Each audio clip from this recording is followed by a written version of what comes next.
Let's start on the continent. Is Africa rising? Africa is rising. If you are a very keen observer, you can begin to see that Africa is rising.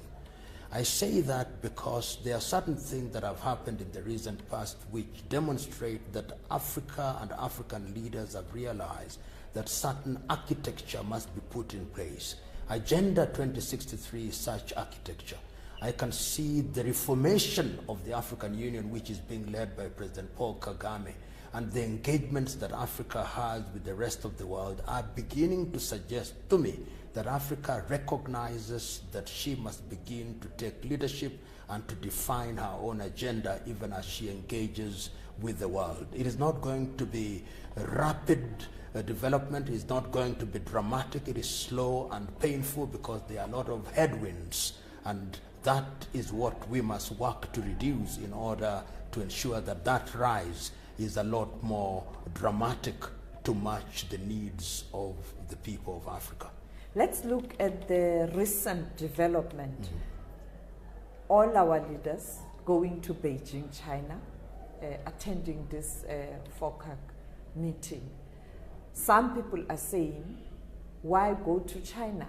Why not have this meeting on the continent? And this is a clear sign that China's intention is to colonize the continent. What's your response? I'm one of the people who has actually been saying that, it is wrong for that meeting to have been held in Beijing. But the old saying is that he who pays the piper calls the tune. I would have been very happy if that meeting were held in Addis Ababa, Ethiopia, and there was a Chinese delegation so that the plight of Africa and the needs of Africa are discussed on the African continent. But that is water under the bridge. What we must then do is to ask ourselves, how are such engagements important for the people of Africa? China has defined what she needs and what she wants, and she has identified that Africa has resources, both in terms of mineral and other agricultural resources, and that Africa constitutes a big market. I can tell you that China is now exporting fish to Africa, exporting electronic material to Africa, exporting raw material, not raw material, but textile material to Africa. The question is, what is Africa exporting to China beyond primary products? And when China is handing down these many loans, including the promised $60 billion to African countries, what will she get in return? My view is we must begin to ask the foundational question, what are we doing to ensure that China does not run roughshod over African countries and that there is indeed an engagement that is mutually beneficial? Currently, the trade balance is in favor of China. Do you think we have capacity, or we have that capacity as a continent, particularly our leaders, to be brave enough to address this problem of trade imbalance? It must be addressed, and I know that there are a number of African leaders who are already beginning to say that that is critical. I've heard President Paul Kagame say that, President Akufo-Addo is saying that, President John Pombe Magufuli, and I think even President Cyril Ramaphosa, and quite a number of leaders whom I'll not name, who are saying that if we are going to engage with China in a manner that is sustainable and for the benefit of the people of Africa, we must ensure that we reduce the trade imbalance. And that requires certain actions on the part of African countries. Let's look at the minerals that we are exporting, like coltan or rare earth, that is being exported to China and is an integral component in electronic material. Why can't we have those factories located in Africa so that Africa also develops our own industries? Why can't we ensure that there is transfer of technology, particularly when we are beginning to talk about the fourth industrial revolution? Is there genuine and legitimate transfer of technology? Why are we allowing unnecessary Chinese labor to be working in infrastructure projects while we have our own engineers and our own people who can do that? Once again, I must reiterate There is incumbent upon political leadership and leadership in business and leadership in private sector and in public sector to make demands of our leaders that if this kind of relationship goes on unchecked, then China will begin to control our economies in a negative way. You spoke about the Industrial Revolution, but as a continent, do we have the capacity and the skills? We do have the skills. I believe that Africa does have manpower. If you look at countries such as Nigeria, or even South Africa, or even Kenya and Tanzania, and if you go up north in Egypt and Morocco, we now have trained personnel. We are beginning to recognize that in order to develop industrially, you need energy. And I've seen mega energy projects in Ethiopia. I've seen major projects in Egypt and in Morocco. We need to see more, for example, in the Democratic Republic of Congo through the Inga Dam and even down here in South Africa. If you have energy, then you can begin to talk about industrialization. But if you don't have energy, and progressively, another important thing that we are going to require is water. Once you have that and you have infrastructure so that there is movement of goods and services, and you also have the legal infrastructure, then we can begin to talk about meaningful industrial revolution. But this must be done, in my view, initially through regions, so that within SADC, I believe that South Africa is the anchor economy. And once you have that, you go to West Africa, you have Nigeria and Ghana as the anchor economy. One can also talk about Senegal and Cote d'Ivoire to a certain extent. You come to East Africa, you talk about Kenya and, of course, Tanzania as anchor economies. You go to the Horn, you talk about Ethiopia as the anchor economy. In the Central Africa, you talk about a revived Democratic Republic of Congo as an anchor economy. Once we move regionally in that way, then you'll begin to discover that you can begin to talk about continental movement. And the other thing is, through the regional bodies, and there are many of them, you know, the SADC, the ECOWAS, the COMESA, the IGAD, the East African Community, the Central Africa, is the movement towards a single currency. And I've seen recently in Kigali, we talked about freeing the African skies so that intra-African travel is made affordable. And the other thing that I think was articulated very well by President Cyril Ramaphosa is the movement towards a single African currency, so that in the next 50 years or sooner than that, we are able to denominate our products on a currency that is African. We may call it the euro to compete with the yuan, to compete with the dollar, and to compete with other currencies, our own Afro currency. If you have all these factors conjoined, then we will be talking about an Africa that can compete in the international arena. You spoke about the intra-trade. Yes. Let's look at the oil currently. Yes. It is a crisis. You look at South Africa now, people complaining about the petrol increase. But we have Nigeria, Angola, producing oil. Why are we still importing oil from Saudi Arabia? What's the problem? You know, it is tragic. Nigeria, for example, does not have a proper functioning refinery. One would have expected that there are refineries in that part of the world. In the western part of Africa, we have Ghana producing oil. We have Gabon producing oil. We have Equatorial Guinea producing oil in the Central Africa. We have Angola that you've talked about. On this other end, we have Mozambique with the natural gas. One would have expected in an organized continent that we would be talking about piping this gas, piping the oil and piping the gas. Mm-hmm. And these are the low-hanging fruits that we can deal with. Muammar al-Gaddafi demonstrated within a very short time through Oil Libya that you could, in a manner of speaking, start from the oil wells through to the oil pumps through state intervention. And going forward, these are the kind of conversations that one would want to see being undertaken at the African Union. How do we use our resources so that we don't have Nigeria exporting crude oil and importing refined oil with all the byproducts being used by other civilizations? These are urgent issues. These are the issues that Africa ought to be preoccupied with. how are we going to use the gas? If you know, Mozambique now has a lot of gas, Tanzania has a lot of natural gas, but who is involved in harnessing all these? If it is not the Chinese, it is the French, and they are serving their own interests, not our interests as a continent. The sooner we recognize through political leadership that we must take charge of our interests, the safer we are. Ali Mazrui of Kenya used to say, and I agree with him, that the tragedy of Africa is that Africa produces what it does not consume and consumes what it does not produce. The time has come that we must consume what we produce and trade on the balance or the excess that we want to use to acquire other products.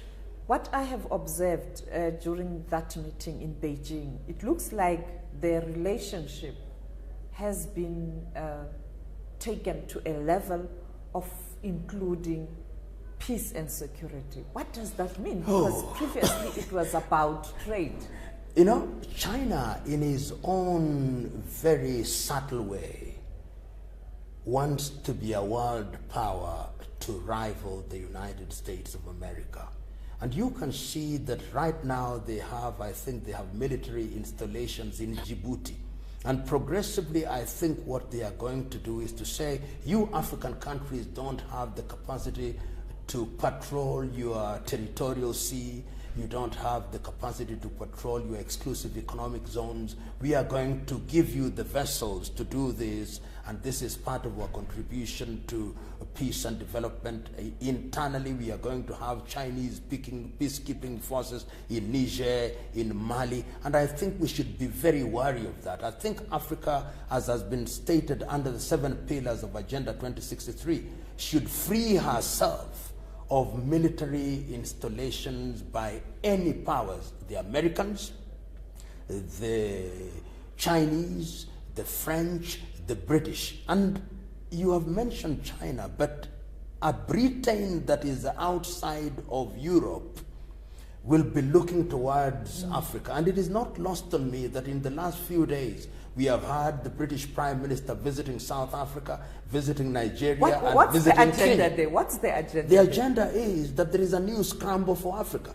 And they are worried that China is getting a foothold, and in order to ensure that that foothold does not quite exclude them, we've got to renew our interest by appealing to our association. You'll see them talking about strengthening the Commonwealth.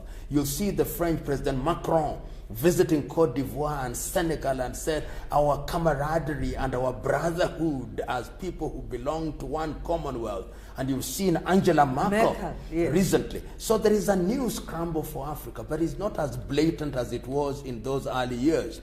It is much more subtle. It is being shrouded and concealed in trade and cooperation. And if we are not very careful, trade is the Trojan horse. It will enter into the room, and once it has entered into the room, before we know it, the tent will be occupied. It looks like America is not interested. Is it because of the new leader who is inward looking, or there's no value for the Americans? I think the Americans are interested. Don't be cheated about the Americans, because the truth is that if you look at during the presidency of President Trump, I think the expenditure on military has grown exponentially. And in a very subtle way, they are also still very present quietly, not as noisily as they used to be. So their apparent lack of interest is not a statement that we are moving out. They are simply saying we are focusing on the domestic arena, but their strategic interest in Africa and the rest of the world is still alive and well. In other words, I'm saying, if we are not careful, there is going to be a major scramble for Africa.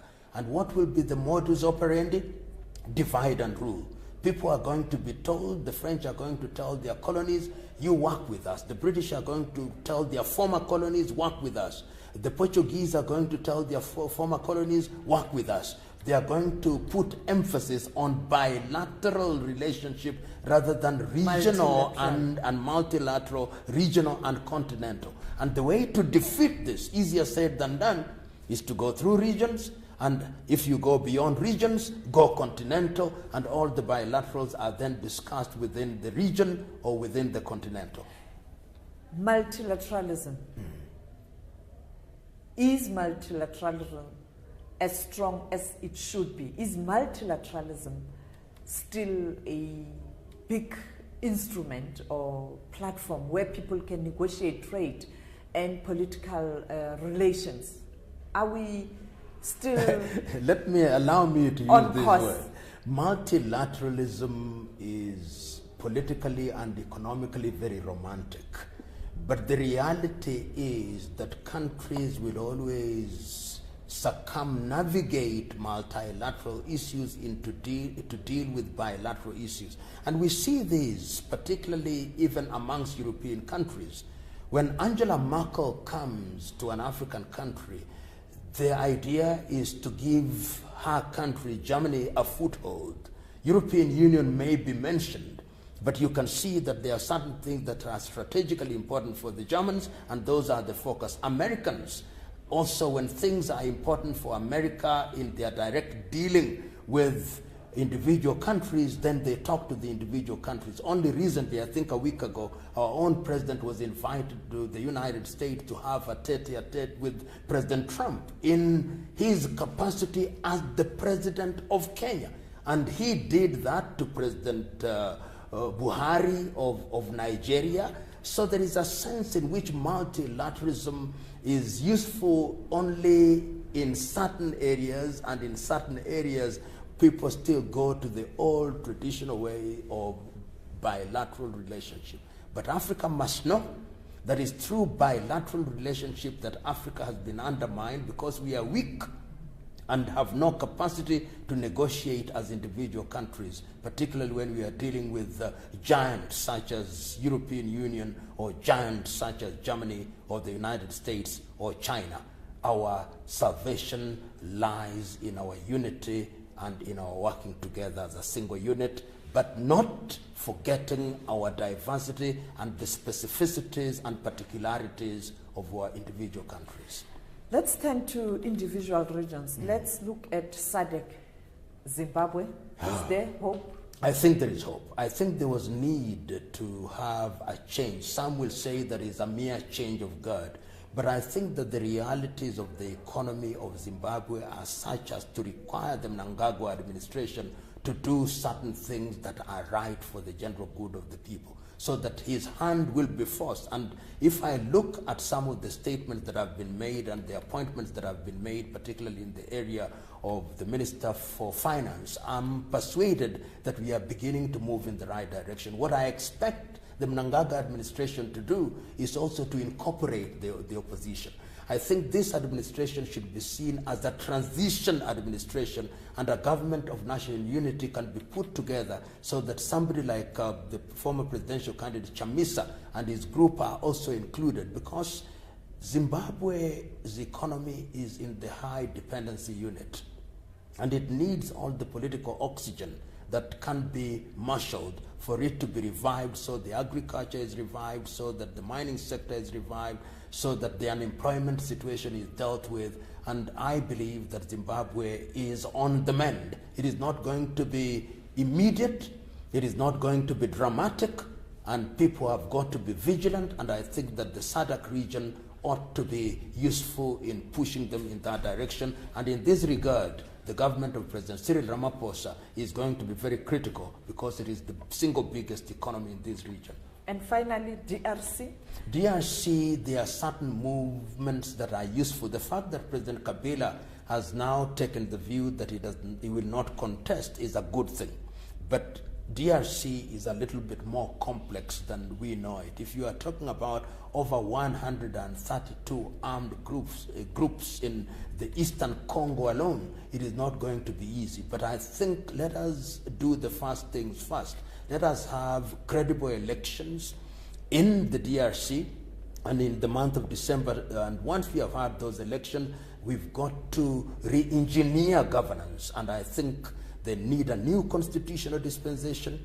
They'll need to silence the guns. There'll be need, in my view, to have an all-party meeting, all armed groups, must be invited to discuss with whichever government wins the election. But who's going to mediate? I believe that the African Union is in a position to do that, and if they are supported by the United Nations, there is a sense in which it can be done. So African Union can do it, and I believe that South Africa, SADC, will also be very useful in this regard. It is not going to be easy, but we have demonstrated in the recent past that what is happening in South Sudan now demonstrate to me that Africans are capable of resolving their conflicts within the continent. What has happened, the rapprochement between Eritrea and Ethiopia has also demonstrated to me that if there is will within the continent with support, material or otherwise, from outside of the continent, then this can be resolved. The other conflict that we don't talk about, but I must talk about, is the Cameroons.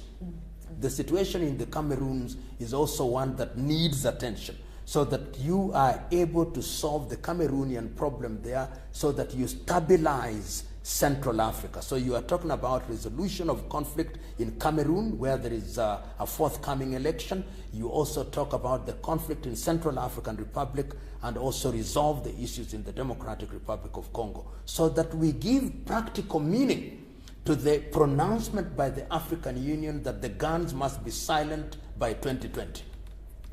Not easy. It's not easy. But we must work at it. When there's a political will. When there is political will, it is not for the faint-hearted, but it must be done.